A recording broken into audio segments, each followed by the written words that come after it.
What's up, YouTube subscribers, social media, everybody out there? What's up? What's up? What's up? Hello. Listen, I want to share some information with you. This is the place that we talk about every Tuesday. I go and share a video or go live on my YouTube page where I'm sharing information about life, love, marriage, ministry, and money so that we could be able to grow together. But most of all, is learning how to take principles so that we can process them so that we can progress and move into our divine purpose. That's the whole goal of this YouTube channel, is being able to share those tips with you and my experience, man. Listen, one thing I learned about experience is that experience can be mistakes, hiccups, wrongdoing, whatever the case may be, but at the same time, but learning from those things. And so that's what I share with you, is my experience. And so today I want to talk about learning the power of starting again. Learning the power of starting again. So grab your pen, piece of paper. Let's get ready to rock out. Here we go. Let's grow.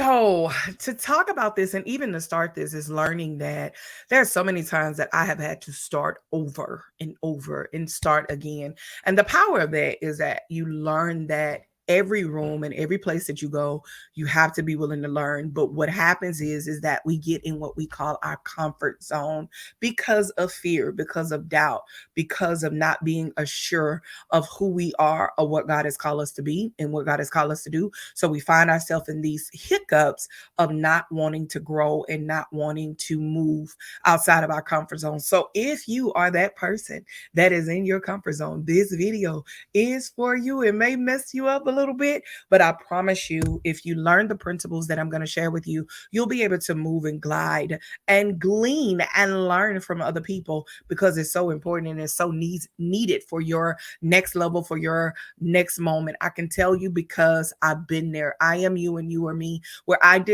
was comfortable in different situations and I did not want to be around people that made me uncomfortable, that pushed the best out of me, that made me get uncomfortable in my skin and who I was, not realizing that what they were only doing was trying to pull the best out of me that God already created, God already designed, but they just saw something so valuable and so on point that was in me that I didn't see in myself. Woo!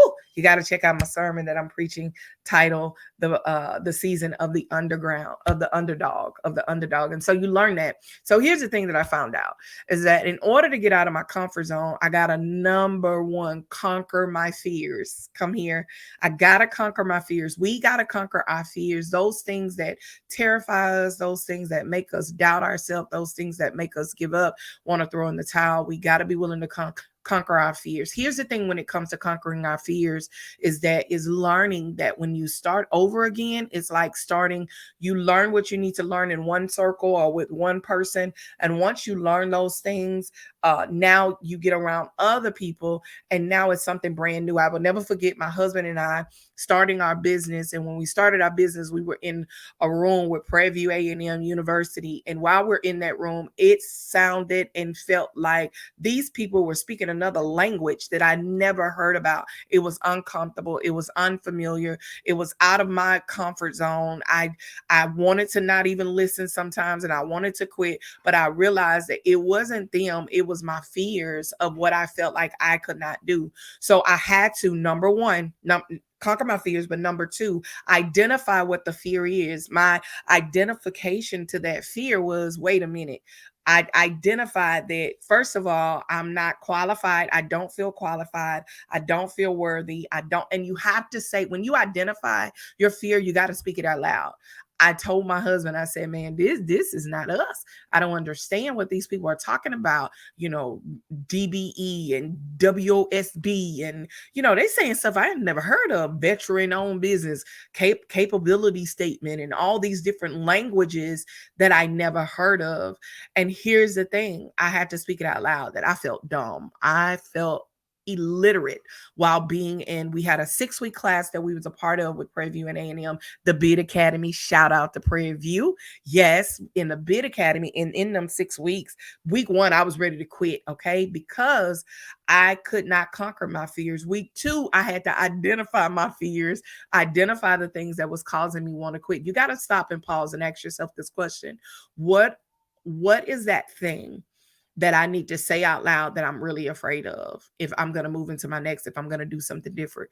What is that thing? If I'm going to start over again, I got to know what is this thing, right? And I'm going to explain more on the start over. But number 2, you got to be, number 1 was conquer your fears. Number 2, identify your fears. Number 3, write it down by recognizing this thing. You got to be willing to recognize this, my mom and them used to say, this spirit of fear. You got to be willing to recognize that, and you got to know what it is. In order for you to recognize it, I had to recognize in those 6 weeks that, wait a minute, if I don't continue to go and complete this class, I'm going to lose an opportunity that I've never been before. Sometimes you have to be willing to sit in rooms and recognize that, what's making me uncomfortable and want me to pull away from this room is because I do feel this way. I do identify what this is, but I got to write it down so I can take a look at it. So I started writing down the things. Number 1, what they were saying in the class, I needed to write that information down, but then I also had to write down my fears and my doubts of what was going to happen. If I don't go to this class, what's going to happen? If I stop going to this class, what's going to happen? Because here's the thing, we never pause for the cause and say, okay, if I quit now, what's going to happen? I will be crazy to go back to doing the things that I used to do just because I don't understand it. So you got to be willing to say, okay, let me write this thing down so I can look at it and see what is the thing that is causing me to walk in fear. All right. Number 4, I got to realize the opposite of fear is faith. So here's the thing when it comes to starting again is that realizing, okay, when you were in let's say the 10th grade, it was like starting over again when you went to the 11th grade. So it's like you're starting another number. So now I remember going from a girl that, was learning how to be single. All right. Then my next stage was 10. And now I'm getting ready to I got to get married. I got to learn this whole stage again. So as I'm getting married, there's different stages in marriage that I have to learn. When I turned 20 years old, I knew a little bit more, but I still had a lot of things that I needed to learn. So I got around older women that was married, because I got married at 20. So I got around older women that were married. And so now I'm learning stuff in this room with older women that I never heard of before. Now you turn 30. That's a different level when you go to 30. If you look at it like that, you're always starting over. I learned that from TD Jakes, by the way. If you look at it like I'm always starting over, I'm going to go from 20 to 29. Okay, now we got to start over again. Now you get in other rooms, you're doing different things because you're always growing and you're always evolving. Got to be willing to be able to get uncomfortable so that you can have the fear, the opposite thing of fear is faith, that I have enough faith to be in this room to believe that I can do it. That I can do it and I can make it happen. Last but not least, number 5, remember who you serve and who your God is and what God, the Bible says you can have a cattle on 1,000 hills. Yeah. But he also said that I am made strong in your weakness. So whenever you have weak moments, I'm able to make you stronger. Also, it says that I know the plans that I have for you, plans to prosper you and not harm you. So keep going. That's all I come to tell you. That's it. Keep going, keep pushing. Don't quit. Don't give up.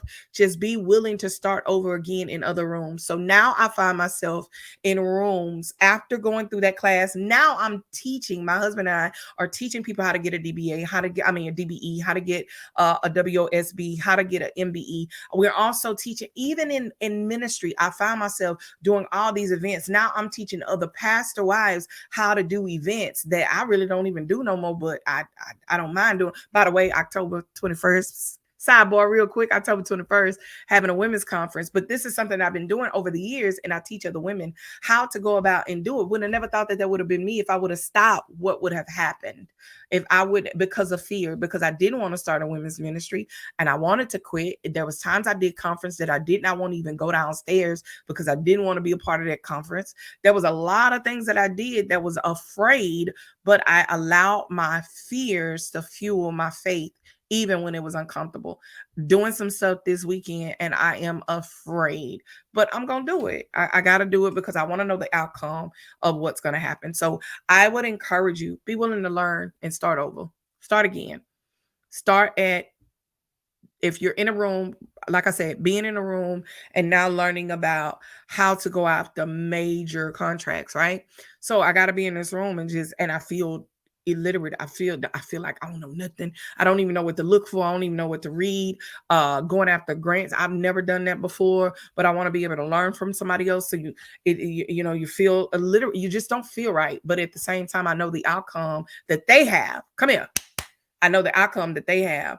And because I've seen their experience, I know what can happen for me because I see God move in their favor.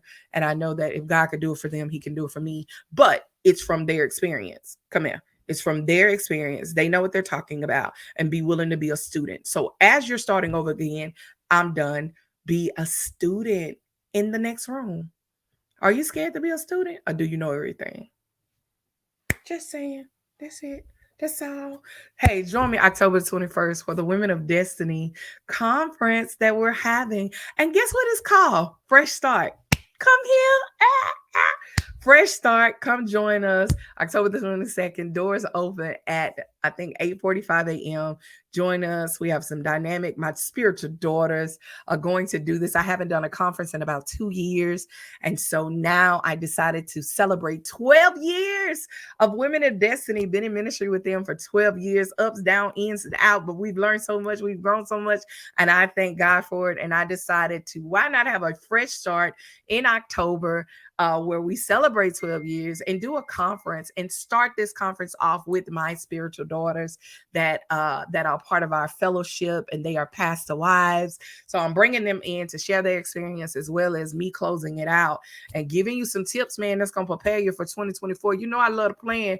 They call me the purpose pusher. I want to push you into purpose, but I want to share some tips with you as well as them sharing their tips as well. Man, we're dealing everything from the mind to the body to the soul.